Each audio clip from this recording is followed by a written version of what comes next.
Good evening po. Sabi nga po, tatlong nagkakasama sa kanyang pangalan po. Siya ay pumapagitna. Amen. So, bago po tayo magsimula, tayo po ay magsimula sa isang panalangin. Panginoon, maraming salamat po sa gabing ito na kami ay nagkatipon-tipon. Pagpalain niyo po nawa ang buhay ng iyong mga anak na nandito ngayon upang magpuri, magpasalamat at magbigay ng pagmamahal para sa iyo. Panginoon, gayon din po ang aming mga kapatid na wala po dito. Nawa po ay patuloy niyo silang gabayan at pagkaingatan, Panginoon. Sa gabing ito, itinutulog namin sa iyo lahat ng mga bagay, pagkakataon, desisyon, mga choices namin sa buhay na hindi nakalugod sa iyo, Panginoon. Nawa po kami po iyong mapatawad at pakalinisin mo ang aming mga puso na maging karapat-dapat na magpuri sa iyo, Panginoon, dahil ikaw ay tumitingin sa kung ano yung lalaman ng aming mga puso. Maraming salamat po sa buhay na ito. Itinataas namin sa iyo ang lahat ng papuri, pasasalamat, pagdakila, Panginoon. At ito'y aming pinapanalangin sa pangalan ng aming Panginoon na si Jesus. Tayong lahat ay magsabi ng Amen. Hallelujah. Ready na po ba kayo? May ano po ba kayo? May ano lang po ako tanong. Is the Lord good in your life today? Yesterday. And we believe that He is good tomorrow. Amen? So, sama-sama po nating papurihan natin, Lord. Huwag niyo pong intindihin ng mga katabi niyo. Magsayaw po kayo, pumalakpak kayo, humiga kayo. Kung anong gusto niyo, pikit niyo mga mata niyo. Dahil ang Lord nakatingin sa heart natin. Amen. Hallelujah. Lord, you are good indeed. Praise God. Let's clap our hands for our God. Hallelujah, God. Ay, sorry.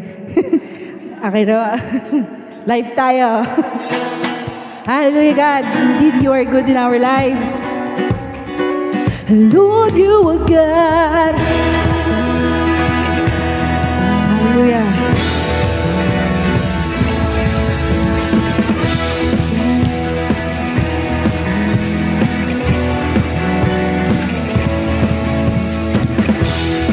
Hallelujah. Praise you, God. Lord, you are good and your mercy endureth forever. Lord, you are good and your mercy endureth forever.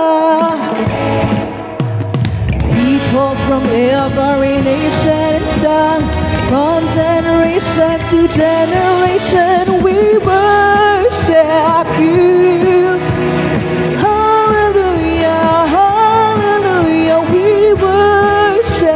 You for who you are. We worship you.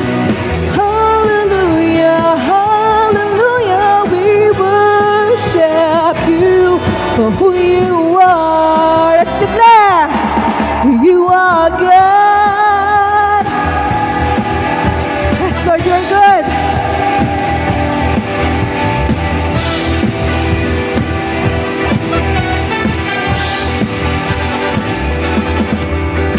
Lord, you are good and your mercy endureth forever. Lord, you are good. Lord, you are good and your mercy endureth forever. People from every nation. People from every nation and tongue, from generation to generation, we worship you. Hallelujah, hallelujah, we worship you for who you are. We worship you. Hallelujah, hallelujah, we worship you for who you are. You are good.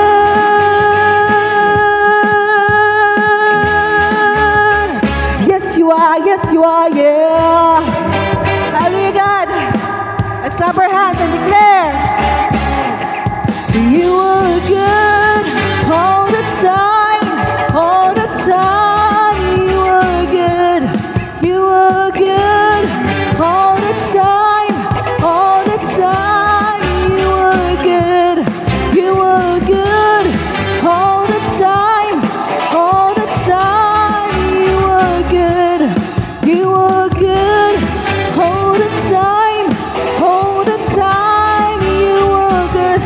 Lord, you are good. Lord, you are good and your mercy endureth forever. Lord, you are good. Let's sing, church.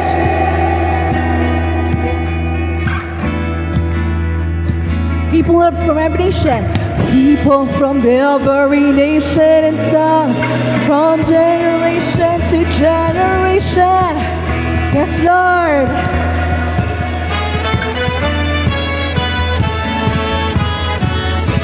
People from every nation and tongue, from generation to generation, we worship you. Let's worship our God. Hallelujah, hallelujah. We worship you for who you are. We worship you, Lord. We worship you. Hallelujah, hallelujah. We worship you for who you are. For who you are. For who you are. You are good. Yes, you are good. Let's continue to worship our God. He is indeed the way maker, miracle worker, and a promise keeper. Amen? Amen.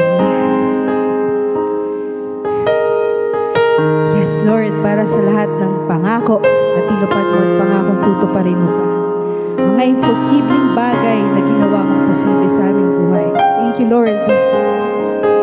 Hallelujah.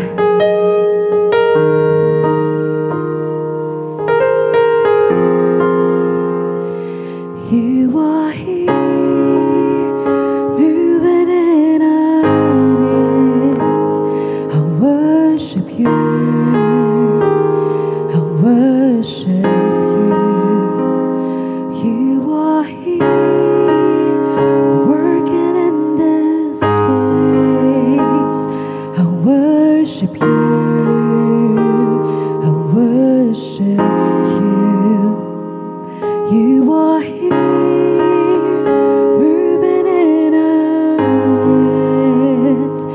Worship you, yes, Lord, worship you. I worship you. You are here, moving in this place. I worship you. I worship you. You are waymaker, miracle worker, promise keeper, light in the darkness. My God, that is who you are. Waymaker, miracle worker, promise keeper, light in the darkness. My God, that is who you are. You are here, mending every heart. I worship you. Worship you. You are here, healing every heart.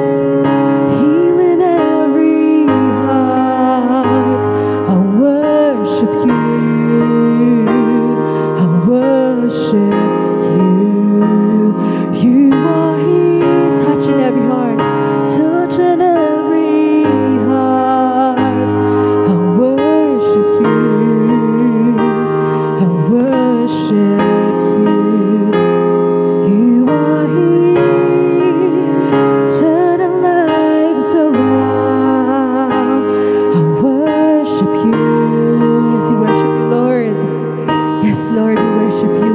You are waymaker, miracle worker, promise keeper, light in the darkness. My God, that is who you are.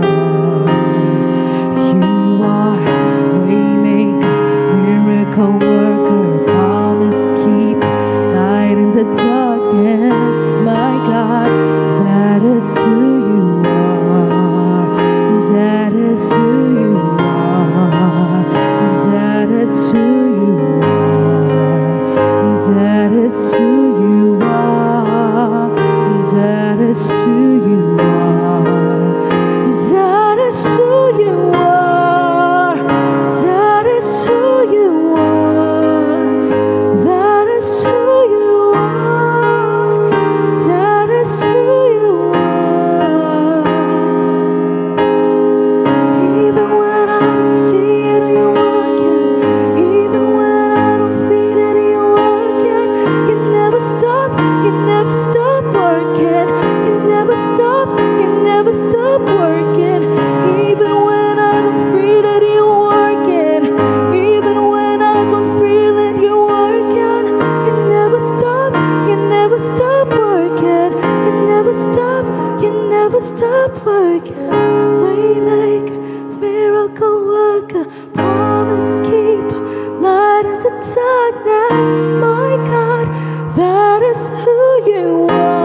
God, church. Kahit hindi natin nakikita sa mundong ito ang mga ginagawa niya, kumikilos siya para sa iyo, kapatid.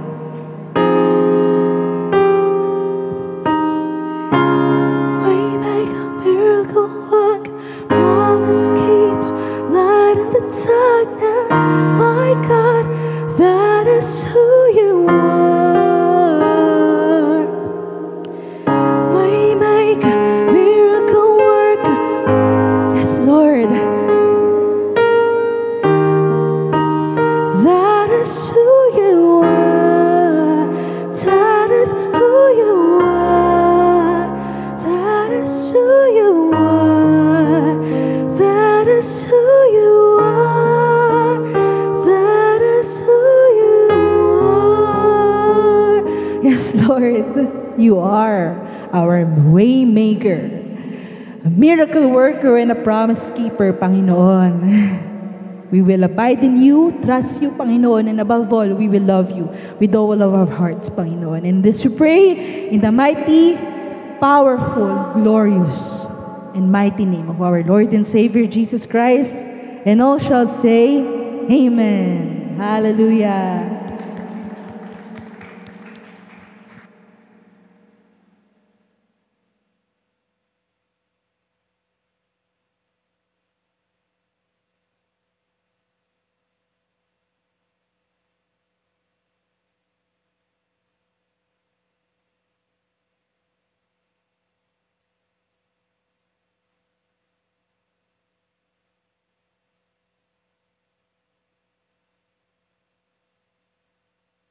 Isang mapagpalang gabi po sa bawat isa. Lahat po ba tayo napagpala ng Panginoon ngayong gabing ito? So sabi dun sa kanta na kinanta natin, even when we don't see that you are working, you will never stop working. Amen ba dun? Ni minsan hindi tumigil ang Panginoon na kumilo sa buhay natin. Naalala ko yung sinabi ni Moses nung time na nasa gitna sila ng wilderness. Sabi niya, kahit hindi kita nakikita, but I know you are still working. Iyon yung pinangahawakan nila noon, and at the same time, pwede nating panghawakan ngayon. Even though hindi natin nakikita, even though minsan hindi natin nararamdaman, pero naniniwala tayo, kumikilos ang Panginoon. Individually, corporately, naniniwala ako kumikilos ang Panginoon, at ganun din sa church na ito. So kaya nga tayo 34 years na Di ba? Kung hindi kumikilos ang Panginoon, matagal na tayong wala dito sa church. Pero dahil sa kagandahang loob ng Diyos, because of His grace and mercy, nandito tayo ngayon. Amen ba doon? So karapat-dapat pong papurihan ng ating Panginoon. At ngayong gabing pong ito, so since prayer meeting po tayo, ang topic po natin is about prayer. Gaano po ba tayo kadalas manalangin? Sabi nga ni Pastor Ursel nung nakaraang preaching niya, paggising po ba natin sa umaga, sino po ba yung hinahanap natin? Kagaya kagabi, di ba, nag-log out yung Facebook ng kusa. Bas nag-alala ba tayo dun sa pag-log out ng Facebook natin o yung kakainin natin sa umaga? Di ba? So, ako din, isa po ako sa natakot ka mo, nakala ko na-hack yung Facebook ko. Yun pala, talagang globally na nagkaroon ng problem sa Facebook or sa Meta. So ngayon po ba, pag umaga po ba, nananalangin po ba tayo? Ilang oras po ba ini-spend natin sa pananalangin at ilang oras ini-spend natin sa pag-aaral ng salita ng Diyos?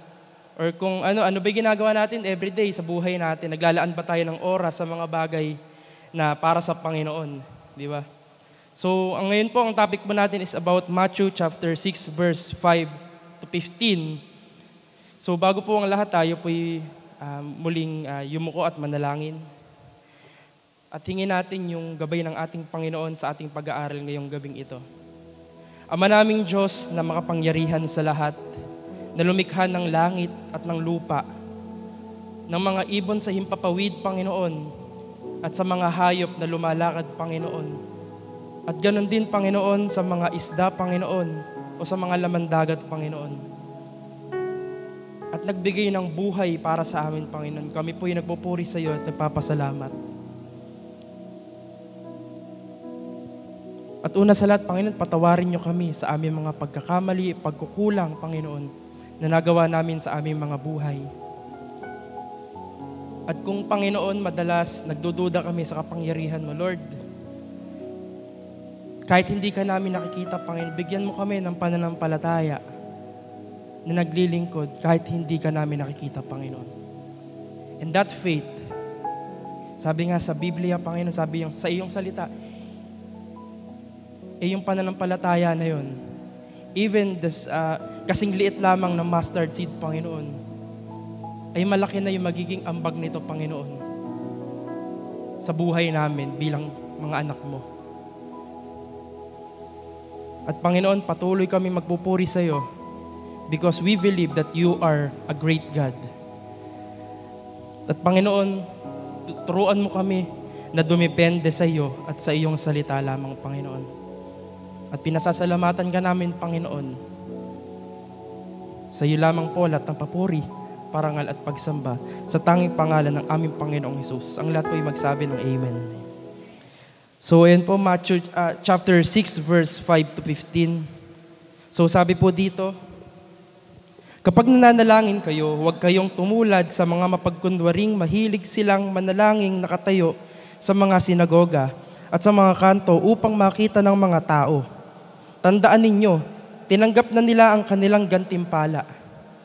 So, bubulay-bulayin po natin ngayon yung mga verses na to, himay-himayin po natin para po maintindihan natin kung bakit po sinasabi ni Jesus Christ yung sa mga talata na ito. So, sabi po ulit dito, kapag nananalangin kayo, huwag kayong tumulad sa mga mapagkunwari. Mahilig silang manalangin nakatayo sa mga sinagoga at sa mga kanto upang makita ng mga tao. Tandaan ninyo, tinanggap na nila ang kanilang gantimpala. Ngunit kapag mananalangin ka, pumasok ka sa iyong silid at isara ang pinto sa kakamanalangin sa iyong Ama na hindi nakikita. Kagaya po nung sinabi ko kanina, kahit hindi natin nakikita, kanino tayo dapat manalangin dun sa Ama natin na hindi nakikita? At ang iyong Ama na nakakakita na ginagawa mo ng lihim ang siyang magbibigay sa iyo ng gantimpala.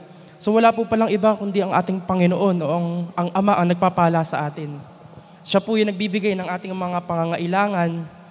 Wala nang iba po. Minsan kasi nakakalungkot yung mga tao pag wala nang malapitan. Kayo po lumalapit.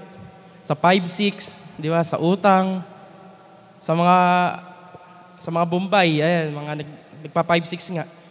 Iyon na daw yung mga last resort nila na wala na akong malapitan, kailangan kong humingi ng tulong kay ganito, humingi ng tulong kay ganyan. Pero ang malinaw po na sinasabi sa Biblia, kanino daw po tayo dapat humingi ng tulong? Sa ating Amang hindi nakikita. At sabi pa po dito, kapag mananalangin ka, yun nga, pumasok daw tayo sa silid at isara mo ang pinto sa kakamanalangin sa iyong Ama na hindi nakikita at ang inyong Ama na nakakita ng ginagawa mo ng lihim ang siyang magbibigay sa iyo ng gantimpala. Sa pananalangin ninyo, huwag kayong gagamit ng maraming salitang walang kabuluhan gaya ng ginagawa ng mga hentil. Ang akala nila ay pakikinggan sila ng Diyos dahil sa haba ng kanilang sinasabi. So sino po ba bakit ba hentil yung sinasabi ni Jesus Christ dito? Sino ba yung mga kausap niya? Actually po, ang mga kausap niya dito ay mga Hudyo. Dahil yung context po nito, kausap ni Jesus Christ, yung maraming tao na sumusunod sa Kanya. Dahil nakita yung mga himalang ginawa ng Panginoon. Nagpagaling siya ng bulag, yung paralitiko, pinagaling niya. So nakita ng mga tao yon na teka, ito palang tao na to magaling to, isa tong propeta. Hindi nga nila kinikilalang Diyos si Jesus Christ that time. So ang kinikilala lang nila na ang Panginoon daw ay isang propeta na nagpapagaling ng may sakit. Di ba? So pumunta yung mga tao doon, hindi para kilalanin bilang Diyos si Jesus Christ, kundi bilang isang propeta. So kahit mga Hudyo, ang baba ng tingin sa ating Panginoon. Ang baba ng tingin nila kay Jesus. So kaya binigay ng Panginoon ito, sinabi nila, kung mananalangin kayo, wag nang masyadong mahaba yung mga sinasabi ninyo. Kumbaga sa salita natin ngayon, kung mananalangin kayo, dapat straight to the point. Kung ano yung kailangan ninyo sa Panginoon, kung ano yung kailangan natin sa Panginoon, yun yung sabihin natin. So sabi pa po dito, huwag ninyo silang tutularan, alam na ng inyong Ama na nasa langit ang inyong kailangan bago pa ninyo ito hingin sa Kanya. ganito kayo mananalangin. So may binigay pong instruction ang Panginoon, may binigay pong halimbawa ang Panginoon kung paano tayo mananalangin. So sabi po dito, Ama naming nasa langit, sambahin nawa ang inyong pangalan. Dumating nawa ang inyong kaharian. Masunod nawa ang inyong kalooban dito sa lupa, tulad ng sa langit. Bigyan mo kami ng aming pagkain sa araw-araw at patawarin mo kami sa aming mga kasalanan, tulad ng pagpapatawad namin sa mga nagkakasala sa amin. At huwag mo kaming hayaang matukso, kundi iligtas mo kami sa masama. Sapagkat iyo ang kaharian at ang kapangyarihan at ang kaluwalhatian magpakailanman. Amen. Sapagkat kung pinapatawad ninyo ang mga nagkakasala sa inyo, patatawarin din kayo ng inyong amang nasa langit. Ngunit kung hindi ninyo pinapatawad ang inyong kapwa, hindi rin patatawarin ng inyong ama ang inyong mga kasalanan. So, Diyos po ang magpala sa kanyang mabuti na salita. So, tamang-tama po yung pagkakabasa natin dito dahil it's about prayer po tayo ngayon. Di ba? Prayer meeting. So, binigay po ng Panginoong Jesus yung instruction kung paano po tayo mananalangin. Dahil kung mananalangin daw po tayo, kailangan straight to the point. Kailangan kung ano yung gusto nating hingin sa Panginoon, ay hingin natin. Dahil hindi pa natin sinasabi sa Panginoon, alam na ng Panginoon kung ano yung mga pangangailangan natin. Naniniwala po ba tayo doon? So, balikan po natin yung background ng Matthew para po maintindihan natin kung ano po yung nilalaman ng puso ng author ng Matthew. So, ang author po ng Matthew is si Levi. Isa po siyang tax collector bago siya tawagin ng ating Panginoon. So, nung tinawag po siya ng Panginoon, isa po siyang tax collector. Pero nung tinawag siya ng Panginoon, binago po siya ng Panginoon at siya po ay tinawag ng Matthew. So, ang background po ng Matthew is sinulat po siya in the late 50s or early 60s AD. So, dati nga po siyang tax collector and ngayon ay disciple na ng ating Panginoon. The original audience may have been the church in Antioch of Syria. Its members included Jewish and Gentile Christians. So, yung Matthew po pala ay sinulat para sa mga Gentile Christians and mga Jew. So, halo po sila. Kumbaga sa natin may diverse or iba-iba po sila ng meron pong mga Jewish and Gentile people dito na mga kamanggagawa ng Panginoon. Di ba?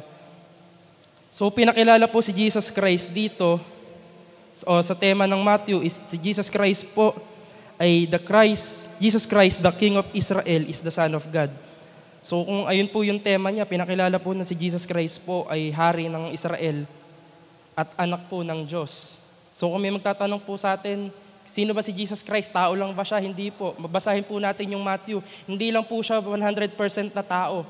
Isa po siyang 100% natural man and 100% God.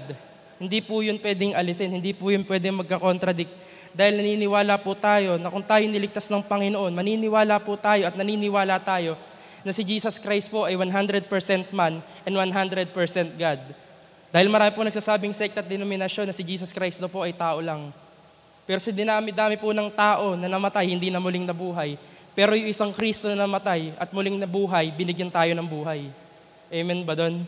So, ang totoo po, si Jesus Christ po ay makapangyarihan. Hindi lang po siya makapangyarihan, siya po ay tunay na Diyos. At mababasa po natin yan sa Matthew. So, pinakilala din po siya dito as risen Messiah. Di ba po? So ano po ba yung mga recorded sa Bible na ipinapakita na ang Panginoon po ay nanalangin? So si Jesus Christ nga nanalangin. Sabihin niyo po sa katabi niyo, tayo din kailangan din nating manalangin. Di ba? So ito po yung mga recorded sa Bible na all throughout the life of Jesus Christ ay nanalangin siya. So ito po yung una, thanking God for His revelation na makikita po sa Matthew chapter 11 verse 25 and Luke 10:21. Pangalawa po is before the raising of Lazarus or binuhay, bago po buhayin si Lazaro nung namatay po si Lazaro. Nakikita po ito sa John chapter 11 verse 41 to 42. And then, Father, glorify your name. Makikita naman po sa John 12 verse 28. And yung prayer po ni Jesus Christ sa John chapter 17. And yung three prayers in the Garden of Gethsemane, nung malapit na po siyang dakpin. And then yung 3 prayers on the cross po. Yung una po is, Father, forgive them for they know not what they do. So makikita po sa Luke 23:34, and my God, how hast thou forsaken me? Matthew 27 verse 46 and Mark 15:34. And then yung isa po is, Father, into thy hands I commit my spirit. Makikita naman po ito sa Luke 23:46. And then yung binabasa po natin ngayon na Lord's Prayer. So ano po ba ibig sabihin ng panalangin? Pag po ba narinig natin yung word na yung salitang panalangin, ano po ba yung pumapasok sa isip natin? Ito lang ba ay basta-bastang bagay na paghingi sa Panginoon? Di ba? Lord, may kailangan ako, bigay niyo po sa akin to. Lord, ito yung pangarap ko bigay niyo po sa akin. Ganun lang ba dapat tayo manalangin? So sabi po sa Greek, ang ibig sabihin po ng prayer is a vow, or pag po ba sinabing vow, ano po ba ibig sabihin nun? Parang pagkakasundo ba yan? Or promise, di ba? May pinangahawakang promise, ganun. Nang ibig sabihin po is, hindi ko po alam yung mismong yuke, nang ibig sabihin, E-U-C-H-E. Yuke or yuk ang pagkaka-pronounce po. And sometimes translated prayer, the verb form is yung yukomai or yuchomai na tinatawag, which likewise mean to wish. So dalawang klase po pala ang panalangin, ang term na ginagamit sa Greek kapag pinag-uusapan ay prayer. Una po yung yuke at yung pangalawa po is yukomai. Nang ibig sabihin po, yung isa ay vow at yung isa naman po ay wish. Di ba po? So, ganun po pala pag nananalangin tayo. Talagang minsan, kailangan natin yun nga yung sinabi sa Bible, yung paghihingi ka ng bagay sa Panginoon, wag na natin sinasabi ng maraming salita. Kailangan maging straight to the point. Bakit? Kasi kailangan natin humingi o mag-ask talaga sa Panginoon. At yung pangalawa naman po is vow. Ano naman yung pinangahawakan natin or ano naman yung bagay na may ibibigay natin sa Panginoon. O madaling salita, yung adoration, yung pagpupuri, yung pagbibigay galang at respeto sa ating Panginoon. Di ba po madalas na pag tayo nananalangin, binibigyan muna natin ng honor ang Panginoon. Una sa lahat, Ama naming Diyos na makapangyarihan sa lahat. Pinupuri ka namin at pinasasalamatan sa lahat ng bagay na ibinagkakaloob mo sa amin. Iyon yung word na adoration. Binibigyan mo na papuri ang Panginoon sa pananalangin mo. At bago ka humingi ng kung ano man yung mga bagay na kailangan natin. Di ba? So ano pa po? Ano po ba yung kahalagahan ng pananalangin? Una po sa lahat yung communication natin sa Panginoon. Di ba? Maraming Kristiyano po nakakalungkot, nakakalimutan po nating manalangin. Ang una po nating hinahawakan, bago po yung Bible, cellphone muna. Ano kaya yung bagong update sa Facebook ngayon? Ano kaya ulamin namin ngayon? Tingnan ko nga. Si mama po nakakatuwa Pag po may hawak na yung cellphone, sabi ko, Ma'am, may hawak ka na naman cellphone. Ito yung kailangan ko kasi dito ako audio Bible. Kasi hindi na siya makapagbasa ng Bible. Kaya maririnig ko yun kapag umaga, nagpapatugtog yun ng kanta sa cellphone habang nananalangin. Yun na po yung naging hobbies niya. Yun na po yung naging routine niya everyday na paghahawak niya yung cellphone niya, nagpapatugtog siya. Minsan niya 4:30 pala, nagpapatugtog na yun. Nagbubulaho pa yung kapitbahay habang nagbabasa. Then nakikinig siya ng audio Bible din. So yun po, communication natin yun sa Panginoon. Yung pagbabasa, yung pananalangin po. So paano naman sasagot ang Panginoon sa ating mga panalangin? May natutunan po ako dun sa isang nakausap ko po. Sabi niya sa akin, tinanong ko po sa kanya, paano po ba sumasagot ang Panginoon sa ating mga panalangin? Alam niyo po kung saan? Pag po binasa natin yung Bible. Di ba po? Kaya nga po, kaya marami po nagsasabi sa akin, bago ka magbasa ng Bible, manalangin ka muna. And then dun tutugunin ng Panginoon kapag nagbasa ka na ng Bible, kung ano yung mga bagay na itinatanong mo sa Kanya. Dahil hindi yan masasagot ng sarili mong karunungan, sabi nung kausap ko. Sabi ko, tama po. Kasi kung sarili lang natin yung bagay na susundin natin, masasarap pong matulog. Kaysa magbasa ng Bible, totoo po yun, masasarap matulog kaysa magbasa ng Bible. Pero kung ikaw, alam mo sa sarili mo, na Lord, hindi ko kaya magbasa, hindi ko kaya ng sarili kong kaalaman lamang, hindi ko kaya ng sarili kong karunungan, kaya po kailangan natin humingi sa Panginoon ng wisdom para po maintindihan natin kung ano yung mga bagay na ginagawa natin. So, yun po yung communication with the Lord. Pangalawa po, pag po ba nagpe-pray tayo sa umaga, iba po yung mood natin, di ba po? Para tayong at peace. Pag lumalabas ka ng bahay, kahit makasalubong mo yung makita mo pa lang na yung nakasamaan mo ng loob noon, di ba? Parang ang dali mo magpatawad pag nanalangin ka. Pero pag hindi ka nanalangin ng isang araw, try nyo pong lumabas. Lahat ng tao na makakausap nyo, parang ang sama-sama ng loob mo. Di ba? Iba yung dating pag hindi ka nanalangin. May mapansin ka lang pusa na dumaan dyan. Galit ka na agad. Di ba? Mabusinahan ka lang ng lalo na yung mga nagdadrive. Mabusinahan ka lang ng konti. Teka lang, inaano ko nito, road rage na to. Di ba? Pero pag talaga nanalangin ang tao at sinamahan natin ang pagbabasa ng Biblia sa umaga, yung paggabay po ng Panginoon sa atin, talagang parang hindi nawawala, hindi umaalis yung presensya ng Panginoon, di ba? And everyday naman, kahit naman po ano yung gawin natin, hindi umaalis yung presence ng Lord, di ba? Nandun pa rin sa atin. So, binibigyan niya tayo ng strength everyday sa buhay natin ito, di ba? Kapag tayo nananalangin, binibigyan niya tayo ng strength, ng lakas ng loob sa lahat ng bagay na pinagdadaanan natin. Pansinin niyo po yung pag umaga, pag nanalangin tayo. Di ba? Kahit ang daming problema, hindi nawawala yung pagngiti sa atin, di ba? Kahit na problema, ang daming bayarin, di ba? Ang daming kailangang asikasuhin, di ba? May madaming due date, lalo na pag dumadating na yung kinsenas katapusan, parang problemado na lang lahat ng tao. Pero dahil ikaw ay prayerful Christian, parang sisiw na lang ang lahat. Di ba? Sabi nga po, pag ang mundong ito, pagulo ng pagulo. Pero kung ikaw ang Kristiyano, hindi mo nakikita yung gulo ng mundo. Ang nakikita mo, yung Diyos na kayang gumawa ng solusyon dun sa pagulong mundo. Di ba po? Amen po ba dun? At yung pangatlong bagay po na maaari nating makita kapag tayo nananalangin, tinuruan po kasi tayo ng Panginoon kung paano manalangin. At sinabi ko nga po kanina, si Jesus Christ nga nanalangin. Di ba? Anak na siya ng Diyos, makapangyarihan na siya, pero nanalangin pa siya. What more pa kaya tayo?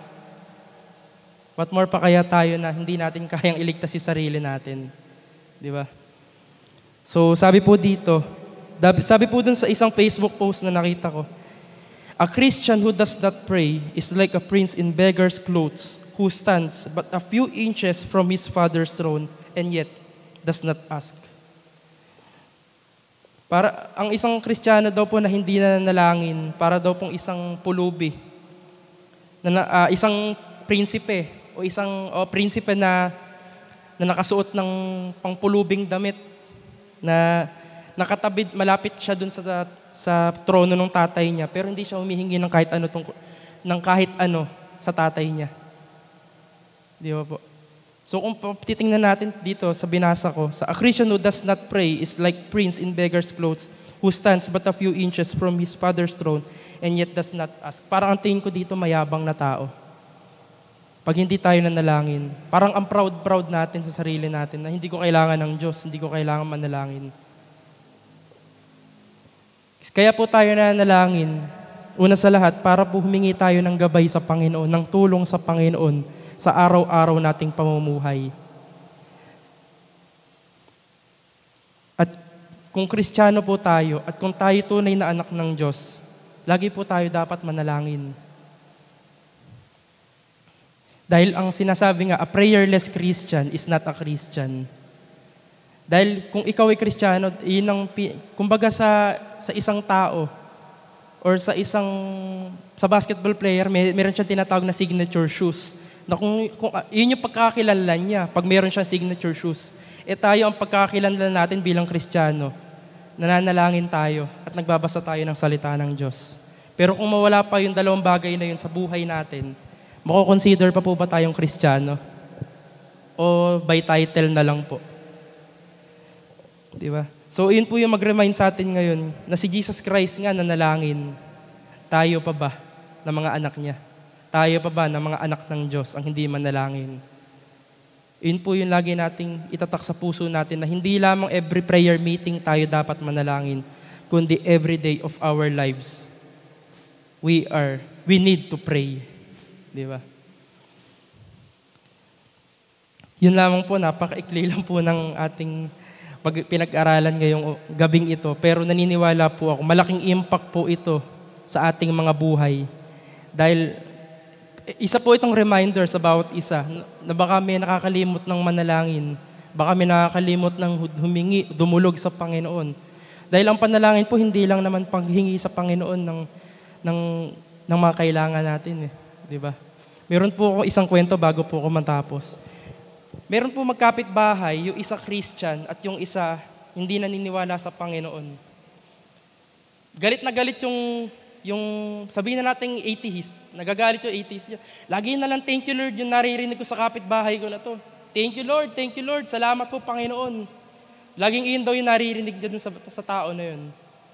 Then one time, yung lagi nagsasabi ng thank you Lord or yung Christian, walang makain na, wala siyang pera na dumating that time sa nahawak.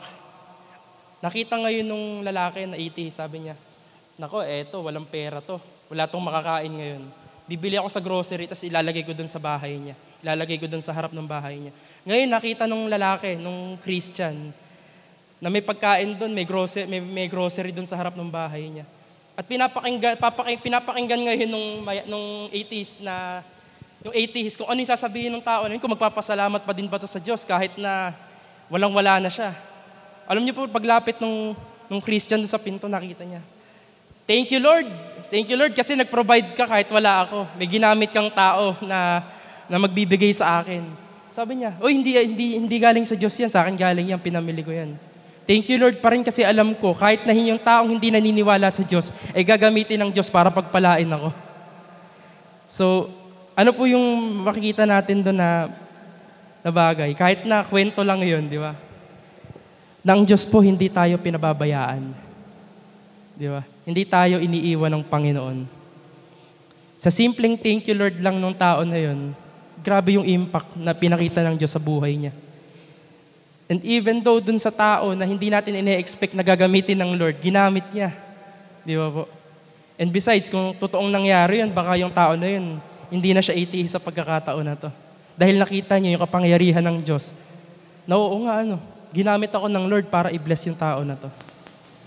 So, even dun sa kwento na yun, makapangyarihan ng Panginoon. At makapangyarihan ng prayer natin, lalong-lalo na kung gagamitin natin sa tunay na Diyos. Amen. So, tayo pong lahat ay manalangin. Hallelujah, Panginoon. Napakamakapangyarihan mo, Panginoon. Napakalupit mo, Panginoon. Dahil hindi ka lang tumutugon sa mga panalangin namin, Panginoon. Bagkus binigyan mo pa kami ng buhay na ganap at kasiya-siya, Panginoon. And Lord, kung hindi dahil kay Kristo, hindi kami matututong manalangin, Panginoon. Sabi mo nga sa iyong salita, imitate me. Sabi mo nga, Panginoon, sa salita mo, Panginoon, sa pamamagitan ni Apostle Paul, imitate me as I imitate Christ. And Lord, you are the good example, Panginoon, sa bawat isa, na kung ano man ang pinagdadaanan namin sa buhay namin ito, ay magtiwala kami sa iyo. Manatili kami sa iyo, Panginoon. Even when I don't see that you're working, Panginoon, you'll never stop. You'll never stop working. At Panginoon, patawarin niyo kami kung madalas nagdududa kami sa kapangyarihan mo. Kung nagdududa kami sa kapangyarihan ng panalangin, Panginoon. Kung yung oras nga namin ginagamit namin sa pakikipagkwentuhan sa mga kapwa namin, Panginoon, kung inuuna namin, Panginoon, yung mga bagay na walang kabuluhan, at madalas ka naming nakakalimutang kausapin, Panginoon, na isang anak nakikipag-usap sa kanyang ama. Patawarin niyo po kami, Panginoon. At ipaalala mo sa amin sa bawat isang ngayong gabing ito, bakit nga ba may prayer meeting? Bakit nga ba may prayer gathering, Panginoon? para lang ba humingi kami ng kailangan namin sa araw-araw? Para lang ba malutas yung problema namin, Panginoon? O para lang na makita ng mga tao na Kristiyano kami? Or mas importante, Panginoon, sa diwa ng panalangin ay mabigyan ka namin ng kaluguran at kapurihan, Panginoon. At ibigay namin yung pinakamataas na papuri, Panginoon, at pagsamba habang kami ay nananalangin sa iyo, Panginoon. Sabi nga, Panginoon, ang pananampalataya, Panginoon, ay makikita kung kaya namin maglingkod sa Diyos na hindi namin nakikita.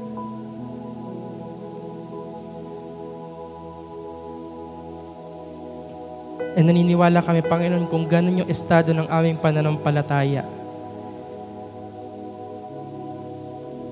Naniniwala kami, Panginoon, na hindi maaalis sa amin, Panginoon, yung pag-ibig mo sa amin, Panginoon. At muli, Panginoon, kumilos ka sa bawat isa, Panginoon, sa gabing ito, na uuwi kami, Panginoon, na may ngiti sa aming mga puso, ngiti sa aming mga labi, Panginoon. At naniniwala kami, Panginoon, ng lahat ng aming pinapanalangin, Panginoon, ay mangyayari ito. Hindi man ngayon, ngunit sa takdang panahon na ibibigay mo sa bawat isa. At ipaalala mo sa araw-araw ng aming buhay na ikaw ay tapat kailan pa man, Panginoon.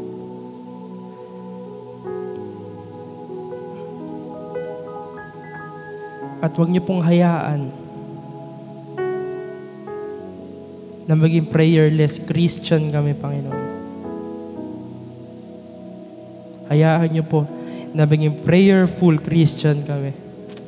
Na everyday na gagawin namin, Panginoon, everyday na kikilos kami sa eskwelahan, bilang estudyante, bilang magulang, Panginoon, bilang kamanggagawa mo sa iyong ubasan, Panginoon, ay lahat ng gagawin namin, Panginoon, ay isasangguni muna namin sa iyo sa panalangin. And even sa laban, sa kaso ng church na ito, Panginoon, lahat ng gagawin namin, Panginoon, ay isasangguni muna namin sa iyo. Because we believe that you are the rightful judge, Panginoon. And this battle is not only for us, but this battle belongs to you, Lord.